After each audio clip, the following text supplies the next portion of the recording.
Welcome to my vlog. Please like and subscribe. Be kind.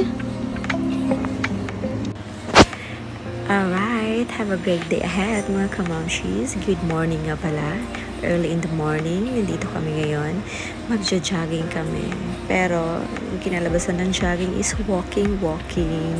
Pero okay lang naman kasi gusto kong libutin yung buong 10ID. Pero sobrang lawak nito. Kaya this is our first day para maglibot.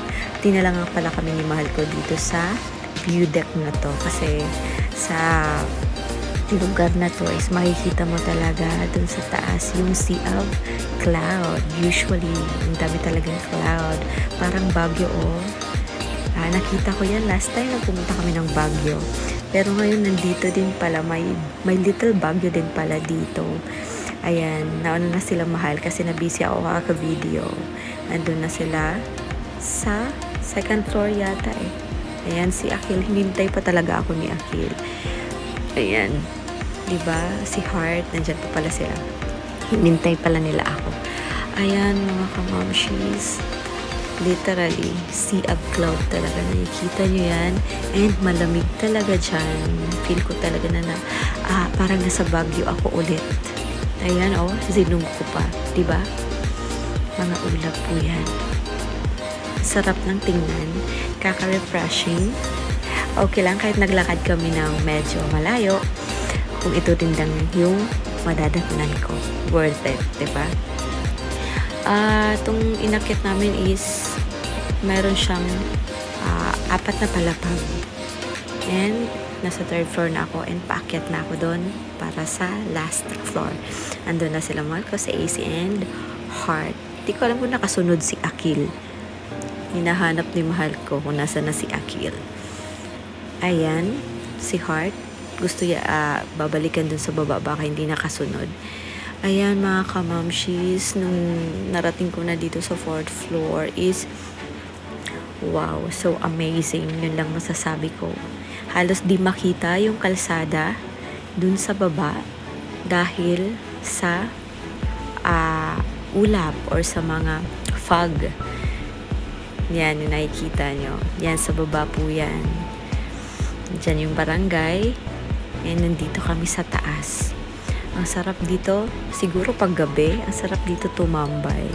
Ayan, si AC pa akyat-akyat. Natuwa din yung bata. Ayan, yung nilakad namin papunta dito. Malayo pa yon. Ayan.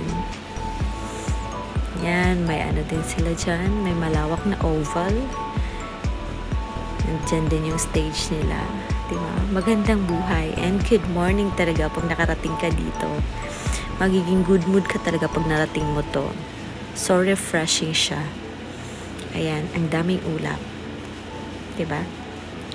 Kung gusto mo magpahinga, gusto mo makalimot ng mga problema sa buhay, pumunta ka lang dito. Diba? Okay lang magtambay dito. Wala naman siguro sisita eh. Ayan. Ayan na si Akil. Bumaba na. Gusto niya yatang bumaba. Ayan. And at that point, walang masyadong dumadaan kasi maaga pa kasi. Kaya, walang may naglalakad. Pero, dyan sa oval na yan is, may naglilinis na tao. Nag-a-arrange ng mga bato.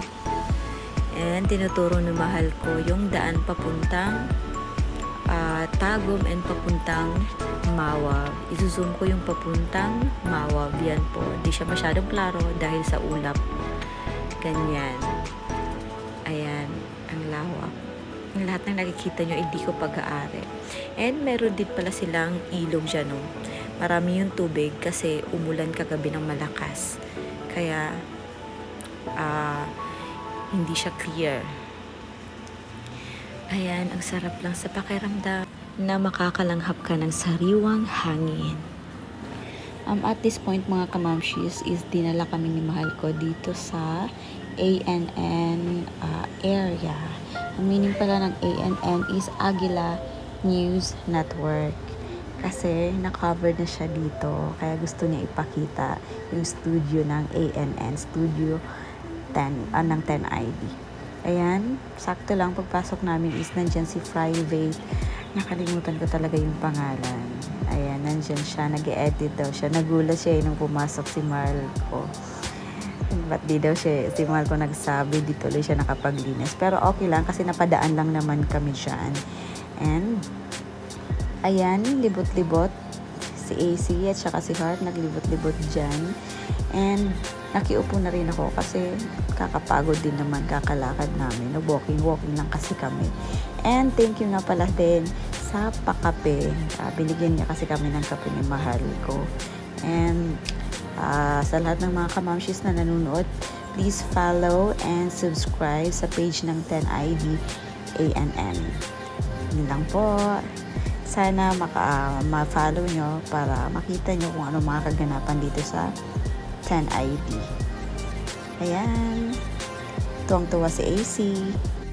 Ayan mga kamamshis, nung pauwi kami, nakita namin yung puno ng avocado. Hindi ko talaga naiwasan na i-video kasi ang daming bunga, hitik na hitik. And this is one of my favorite fruit kasi ito yung naging healthy diet ko nung nabubuntis pa ako kay AC. Favorite ko talaga to kasi ang sarap. Ayan o. Diba?